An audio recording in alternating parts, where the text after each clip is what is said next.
Well, hello, everyone. Thank you for letting me spend some time with you.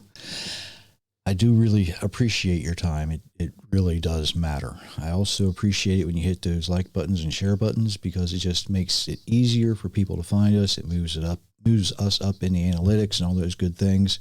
So go ahead and try that. And if you're listening to the audio only, do yourself a favor, go to YouTube, Rumble, TNN, Tube, and look at the video, see my wonderful face, all that kind of stuff. I was always told I have a face for radio.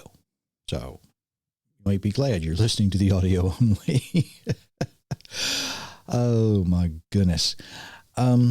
See, sometimes I have to say something I don't want to say. I don't like having to deal with some of the things I have to deal with, but this is something that we need to address, something we need to be aware of, and something that we need to, in most cases, stop doing. Because there's been something in the news that's irritating, especially to me. And it seems to be the rising face of anti-Semitism among right-wing conservatives. And I will confess that being a right-wing conservative, I can say with complete certainty that not all of the right-wing conservative people are anti-Semitic. I certainly am not. I've been accused of a lot of things, right? I've been accused of being racist and prejudiced, but I think that my black friends would argue with that, I hope. I've said often that everyone is prejudiced to some degree. We all prejudge people we meet.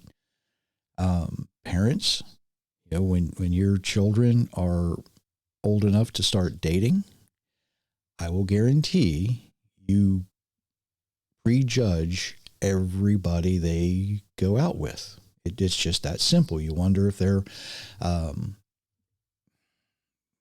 if that's who you want your children to be hanging out with.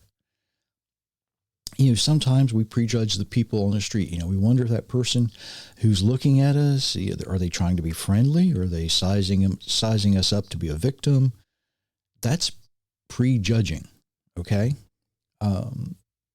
They don't have to be a different color. They don't have to be a different ethnicity. They don't have to dress differently. I freely admit I prejudge doctors. I prejudge lawyers. I'm looking for the ones who are going to give me the best care, the best advice, and that's being prejudiced. Prejudice can be both beneficial and it can be harmful if we do not use it properly. But moving on, the anti-Semitic movement is nothing new. It has existed since Moses said to Pharaoh, "Let my people go." That's how old anti-Semitism is. It became very apparent in the early church when the Jews refused to convert, and there was this new hybrid religion, and they said, "We are not going to be part of it." It's just, it was almost ridiculous the way people who considered themselves good Christians treated other people. That's been going on for quite a long time. Anti-Semitism really took on the form of nastiness and hatefulness during the Inquisition and later the Holocaust, right? That was the height. Martin Luther, he was famous for nailing his thesis to the door. He began being sympathetic to the Jews. He said, "Oh, we can convert them to Christianity." Why would they want to, right? Later, he would become extremely anti-Semitic, believing that Jews who didn't convert were a worthless waste of time. If you don't believe me, read some of the things he wrote, not just his thesis. Anti-Semitism grew among Protestants who believed that Jews killed Jesus when in fact it was the Romans who killed Jesus. But why let the facts get in the way of our hatred? Why let facts interrupt what we think, what we've been taught? There's always been a large part of the Christian culture who were taught to be anti-Semitic to some degree, to some extent. Many of them, refuse to believe that Yeshua Jesus was in fact from the tribe of Judah. He was Jewish. I remember a vacation Bible school poster. And I wish that I would have been smart enough to take a picture of it, but I didn't. I should have. But it showed, Jesus happily carrying his King James Bible to Sunday school.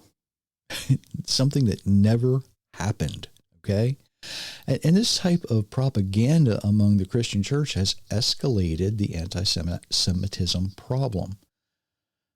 But why in the last few weeks do we seemingly see such a large surge in anti-Semitism among supposedly conservative Christians? The answer, I think, is obvious, but I'll explain it this way. Every revival has a catalyst, okay? The assassination of Charlie Kirk is such an event. It began a type or a kind of revival in the United States and really around the world. Christians are no longer afraid to admit who they are, and that's both good and bad. I'm just going to put that out there. It's good and bad. The good part is people are more openly praising our Creator.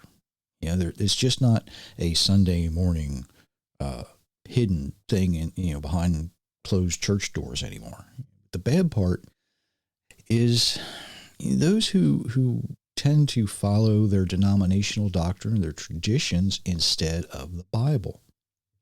And sadly, a lot of Christians no longer read the Old Testament. They don't even, some of them don't know the Ten Commandments.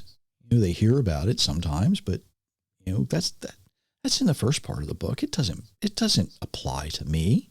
That was for those people at that time. They want to worship Jesus as God or as a God instead of worshiping the Creator himself, the Father. They mistakenly claim it was Jesus who created, right? They say, oh, Jesus is the creator. Just look at John. If it wasn't made through him, it didn't happen. Not quite. Not quite. Because they forget their own New Testament. I say that loosely. Paul's letter to the Colossians, 1:15, the Son is the image of the invisible God. He's the image, just like we are made in his image. But Colossians 1:15, the Son is the image of the invisible God, the firstborn of all creation. Isn't that interesting? But, never mind the facts. My mind's already made up. You might hear that again.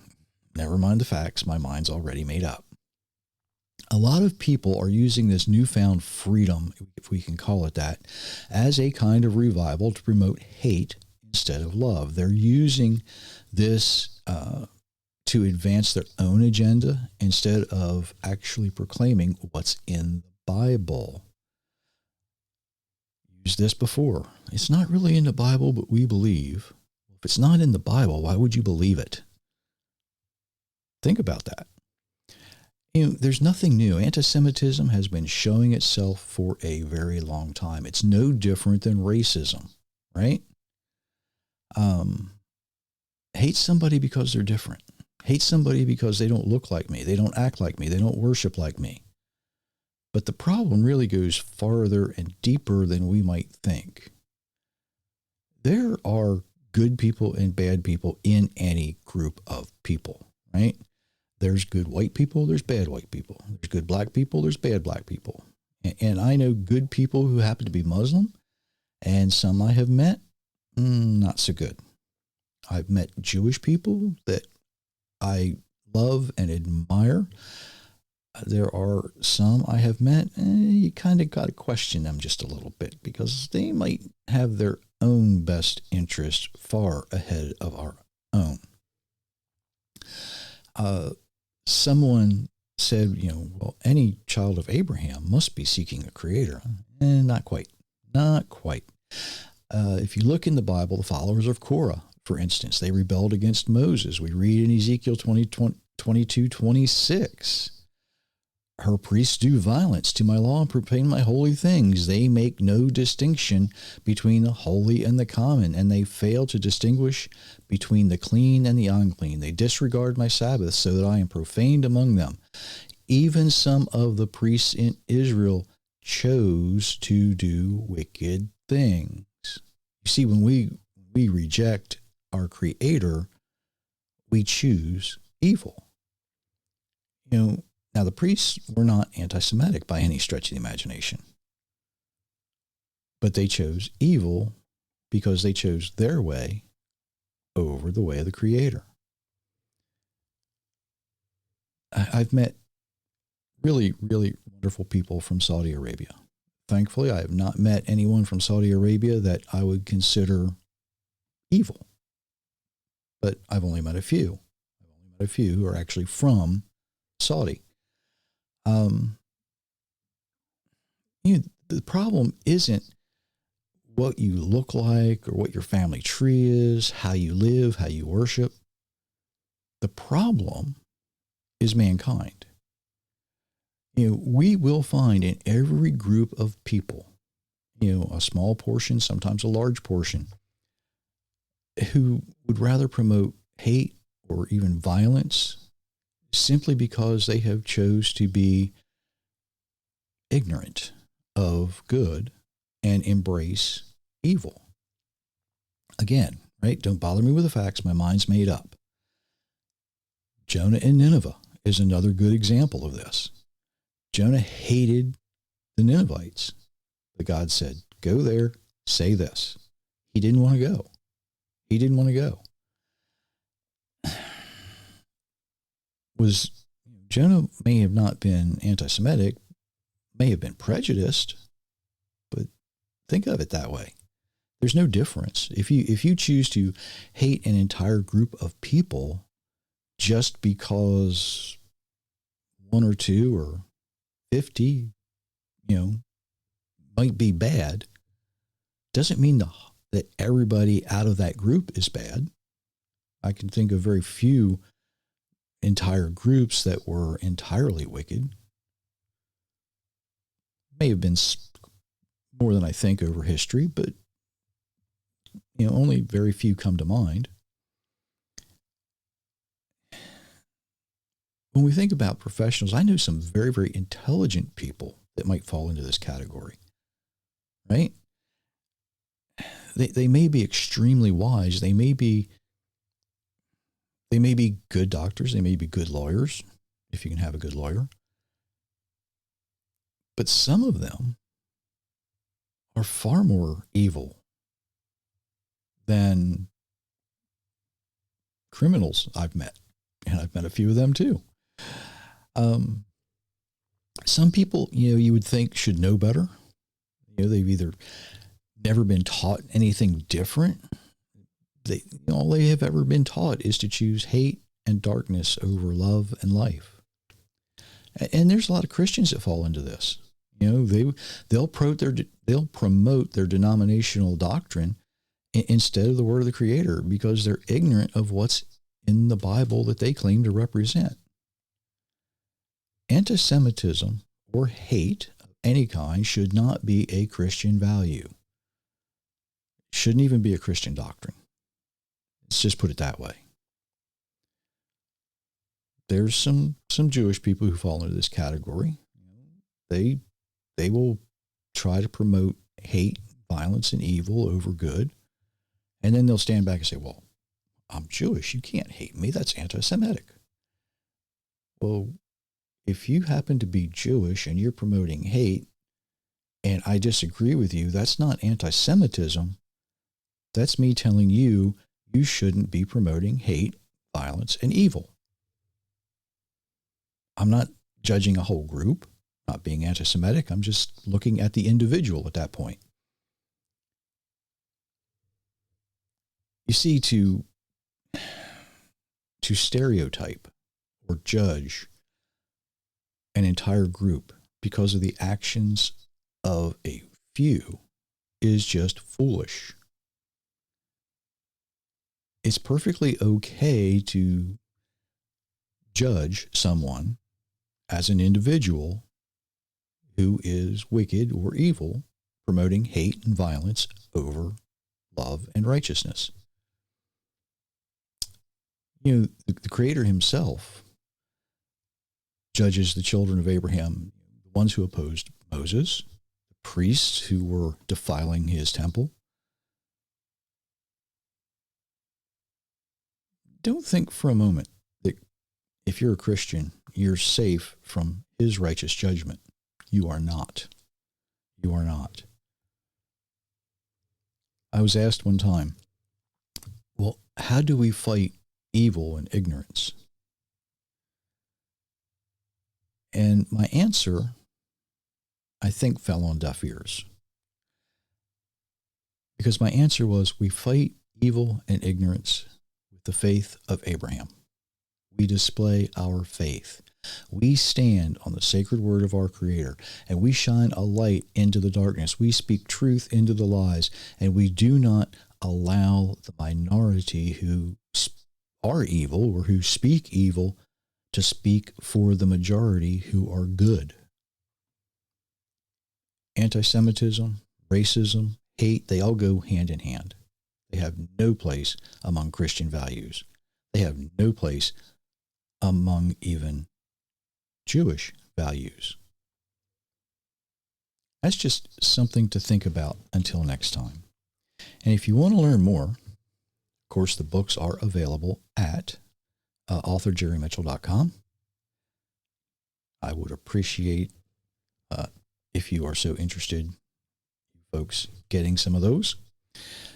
And, we're coming up on that time of year when people are thinking about gifts, right? Folks make great gifts, just saying. Anyway, something to think about until next time. And until then, I do wish you many, many blessings, everyone.